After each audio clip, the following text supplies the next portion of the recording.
ప్రభునందు ప్రియులైన మీకందరికీ యేసుక్రీస్తు ప్రభువారి నామంలో శుభవందనాలు తెలియజేస్తూ ఉన్నాం.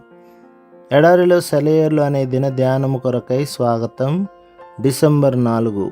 ప్రార్థన చేయుటకు ఏకాంతముగా కొండ ఎక్కిపోయి సాయంకాలమైనప్పుడు ఒంటరిగా ఉండెను.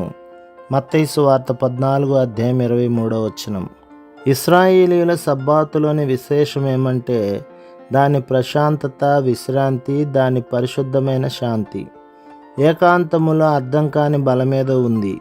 కాకులు గుంపులు గుంపులుగా ఎగురుతాయి, నక్కలు గుంపులు గుంపులుగా ఉంటాయి. కానీ పక్షిరాజు, సింహం మాత్రం ఎప్పుడూ ఒంటరిగా ఉంటాయి. హడావుడిలో, శబ్దంలో శక్తి లేదు. నిమ్మళంగా ఉండడంలోనే బలముంది. సరోవరం నిర్మలంగా ఉంటేనే ఆకాశ నక్షత్రాలు దానిలో ప్రతిబింబిస్తాయి. మన ప్రభువు ప్రజలను ప్రేమించాడు, కానీ ఎన్నోసార్లు ఆయన వాళ్లకు దూరంగా ఏకాంతంగా వెళ్ళాడు. సాయంత్రం అయ్యేసరికి జనసమూహాల నుండి దూరంగా వెళ్ళిపోయేవాడు. ఆయన సేవంతా సముద్ర తీర ప్రాంతాల్లోని పట్టణాల్లో జరిగింది, కానీ కొండ ప్రాంతాలను ఆయన ఎక్కువ ఇష్టపడ్డాడు. చాలాసార్లు రాత్రి వేళల్లో ఆయన కొండల ప్రశాంతతలోకి వెళ్ళాడు. ఈ రోజుల్లో ముఖ్యంగా మనకి కావలసిందేమిటంటే మన ప్రభువుతో ఏకాంతంగా వెళ్ళడం, ఆయన పాదాల చెంత, ఆయన సన్నిధిలో కూర్చోవడం. ధ్యానం అనే కళను అందరం మర్చిపోయాం. రహస్యంగా తండ్రిని ఆరాధించడం మర్చిపోయాం. దేవుని కోసం నిరీక్షించే ఔషధాన్ని త్రాగడం మర్చిపోయాం. సారవంతమైన లోయ మంచిదే.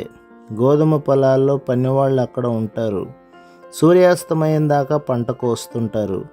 కానీ దూరాన కనిపిస్తున్నాయి కొండలు. వచ్చిపోయే వాహనాల రొద అక్కడ లేదు. నన్ను పిలిచే ఒక స్వరం ఉంది. శిఖరాగ్రం నుండి ఏకాంతానికి పిలుస్తుంది.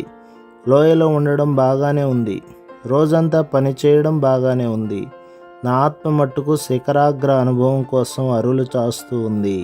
కొండలపై తిరుగాడే దైవాత్మ కోసం, కొండలపై దొరికే ప్రశాంతత కోసం నా గుండె తహతహలాడుతోంది.